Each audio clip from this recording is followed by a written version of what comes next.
السلام عليكم ورحمة الله.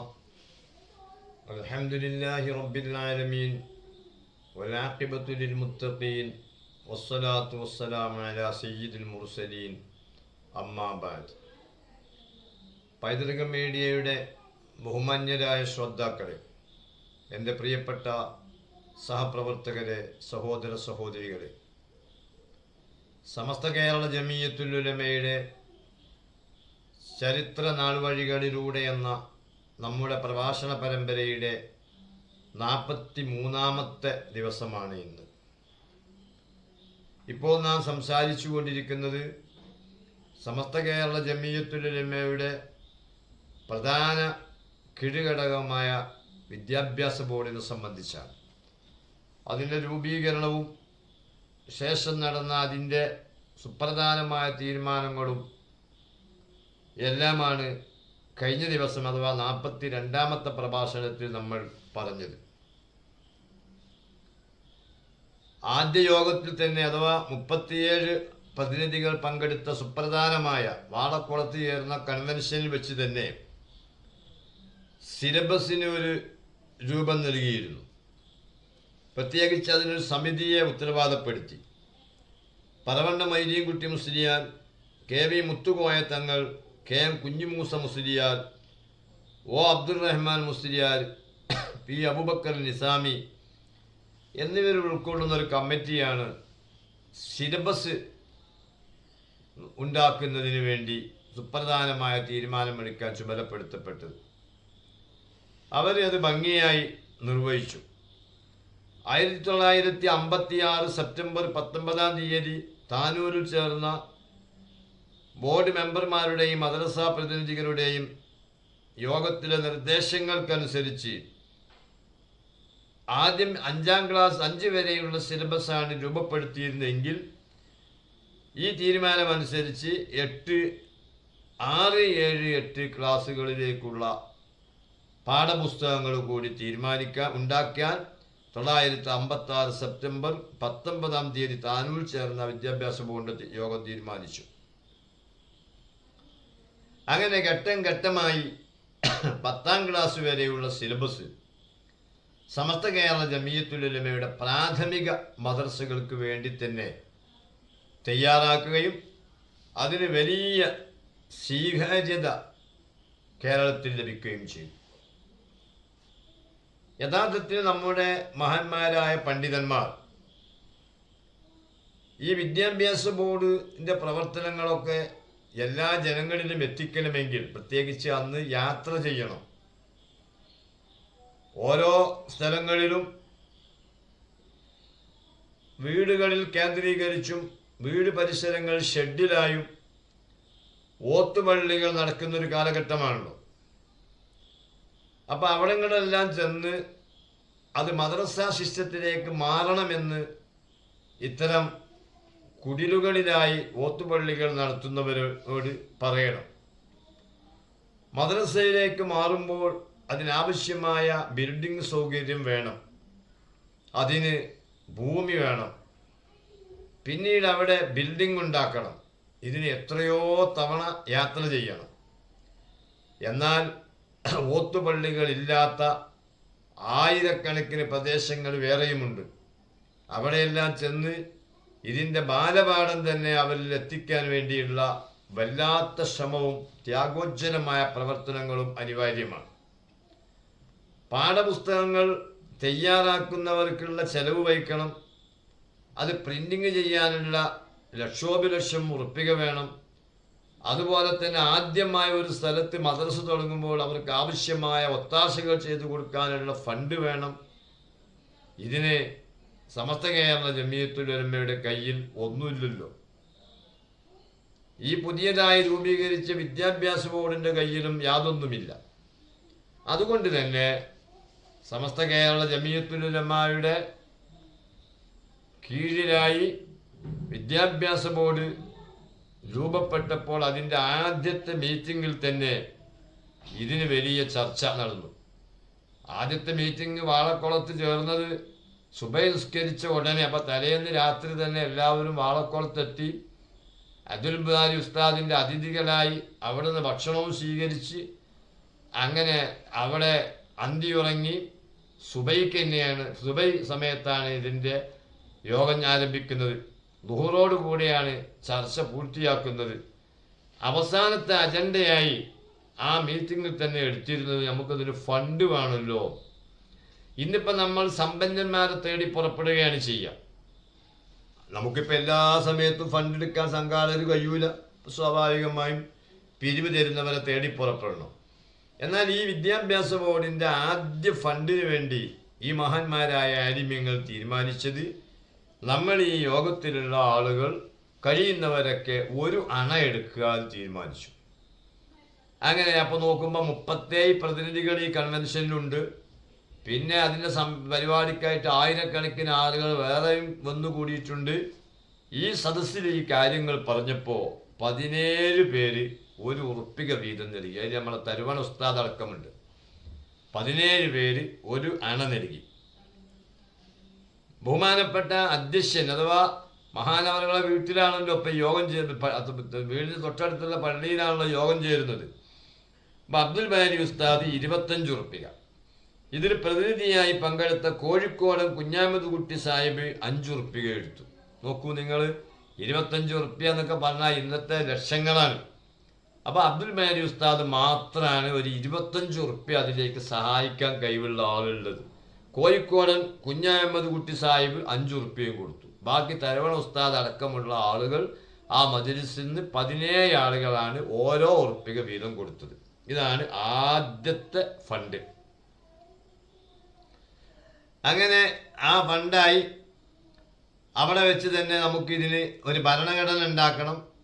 ആ ഭരണഘടന കരട് തയ്യാറാക്കാൻ വേണ്ടി പറവണ്ണ മൊയ്തീൻ കുട്ടി മുസ്ലിയാർ അധികാരപ്പെടുത്തി അദ്ദേഹം സമഗ്രവും ശാസ്ത്രീയവുമായ ഭരണഘടന തയ്യാറാക്കി 951 ഒക്ടോബർ 28 വടകരയിൽ ചേർന്ന ബോർഡ് യോഗത്തിൽ അത് അവതരിപ്പിച്ചു. അങ്ങനെ ദീർഘമായ ചർച്ചയ്ക്ക് ശേഷം അതൊന്നുകൂടെ പരിശോധിക്കാൻ വേണ്ടി അന്ന് ഈ സുപ്രീം കോടതിയിലെ ജഡ്ജി വരെയായിരുന്ന advocate Khalid, advocate B Pocker Sahib, Syed Abdul Rahman Bafaqi Thangal, Abdulla Haji, NP Kunjahammed തുടങ്ങിയ ഒരു സമിതിയെ ഈ പറവണ്ണ മൊയ്തീൻ കുട്ടി മുസ്ലിയാർ ഉണ്ടാക്കിക്കൊണ്ടുവന്ന ഭരണഘടനയുടെ കരട് രേഖ പരിശോധിക്കാൻ വേണ്ടി ചുമതലപ്പെടുത്തി.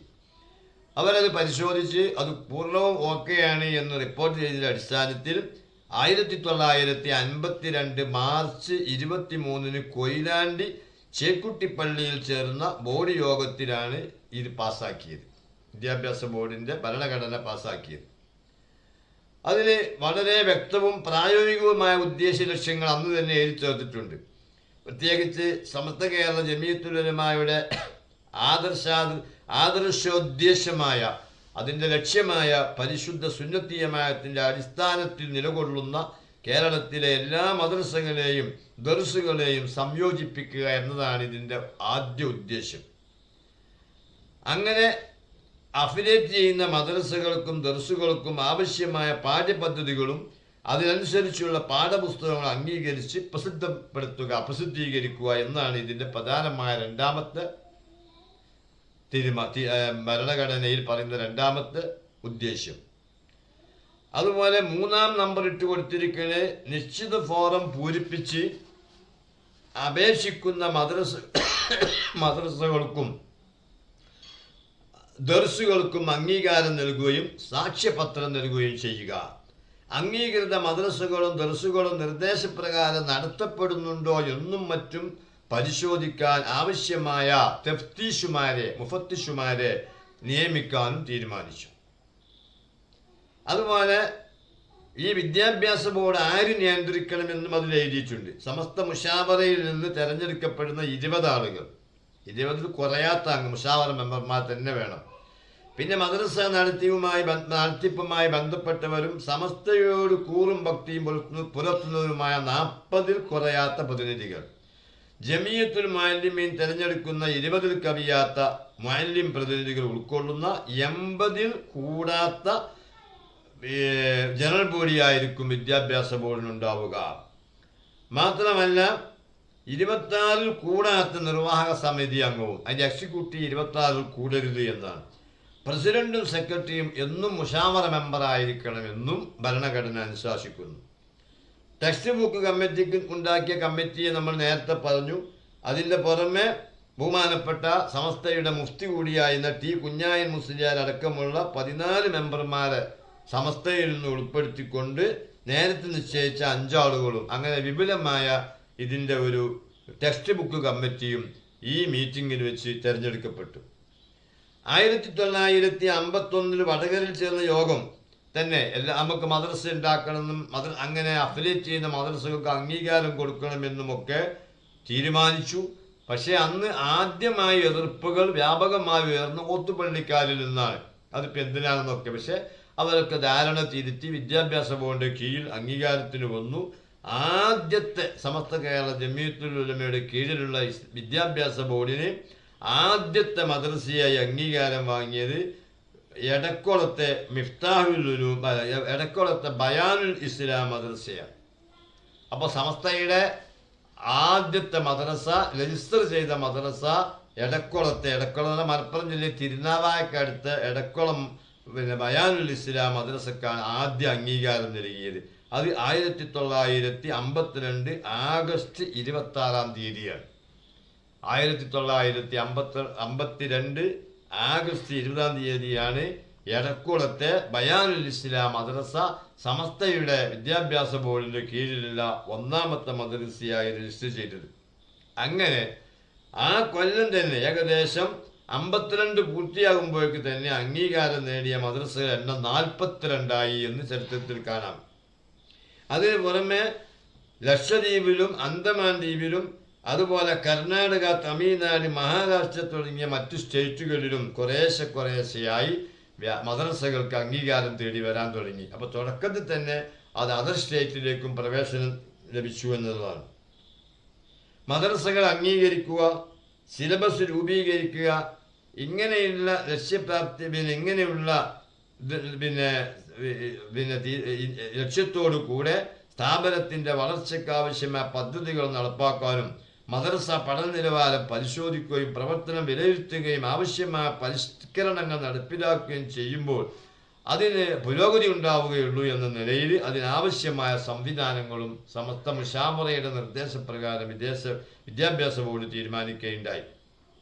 1952 ഡിസംബർ 11 തീയതി താനൂർ ഇസ്ലാഹുൽ ഉലൂം മദ്രസയിൽ ബോർഡംഗങ്ങളുടെയും അംഗീകൃത മദ്രസാ പ്രതിനിധികളുടെയും ഒരു വിപുലമായ കൺവെൻഷൻ ചേരുകയുണ്ടായി.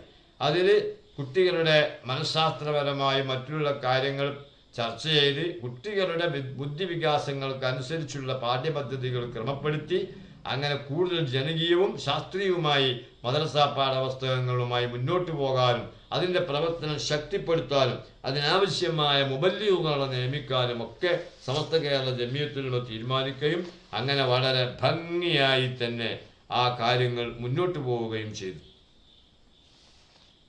ആ ഒരു വിപ്ലവകരമായ പ്രവർത്തനവും മുന്നേറ്റവുമാണ് ഇന്ന് നാം കേരളത്തിൽ കാണുന്ന ശാന്തിക്കും ശാന്തതക്കും അതുപോലെ തന്നെ മതസൗഹാർദ്ദത്തിനും ഇസ്ലാമികമായ ആവേശമുള്ള ഒരു തലമുറയായി കേരളീയർ മഹാഭൂരിപക്ഷം നിലനിൽക്കാനുമൊക്കെ കാരണം സമസ്ത കേരള ജമിയത്തുൽ ഉലമ വിദ്യാഭ്യാസ പ്രവർത്തനത്തിലേക്ക് വന്ന് പ്രാഥമികമായ മദ്രസകൾ ത്യാഗോജ്ജലമായ സേവനങ്ങളിലൂടെ നിർമ്മിച്ചുണ്ടാക്കുകയും അതിനാവശ്യമായ സിലബസും പരീക്ഷയും എല്ലാം നടത്തുകയും ചെയ്തതുകൊണ്ടാണ് യഥാർത്ഥത്തിൽ ഇന്ന് കാണുന്ന ഈ കേരളത്തിൽ കാണുന്ന ഇസ്ലാമിക സാഹോദര്യവും മതേതര ഐക്യവും നിലനിൽക്കുന്നത് എന്ന് നാം മനസ്സിലാക്കണം. അതുകൊണ്ട് തന്നെ എക്കാലത്തും അൽ ഇൽമു ഹയാത്തുൽ ഇസ്ലാം എന്ന് മുത്തുനബി സല്ലല്ലാഹു അലൈഹി വസല്ലം പഠിപ്പിച്ചത് കൊണ്ട് എക്കാലത്തും മതവിദ്യാഭ്യാസത്തിന് കൂടെ തന്നെ സമാധാനം നിലനിൽക്കുകയുള്ളൂ. അർഹമുർ-റഹീമായ അൽ-മലിക്കുൽ ജബ്ബാറായ റബ്ബേ, ഇതിന് തുടക്കം കുറിച്ച മഹാന്മാരായ നിന്റെ ഉഹറവിയായ ആലിമീങ്ങളെ ദർജ നീ വർദ്ധിപ്പിക്കണം. അവരോടൊപ്പം നിന്ന് സാധാരണക്കാരായ എത്രയോ മുഅ്മിനീങ്ങളുണ്ട്, സഹായിച്ച മുഅ്മിനാത്തുകളുണ്ട്. എല്ലാവരുടെയും സുംറയിലായി അവരെയും ഞങ്ങളെയും നീ സ്വർഗത്തിൽ ഒന്നിപ്പിക്കണേ അല്ലാഹ്. വആഖിറു ദഅവാനാ അൽഹംദുലില്ലാഹി റബ്ബിൽ ആലമീൻ. അസ്സലാമു അലൈക്കും വറഹ്മത്തുള്ളാഹി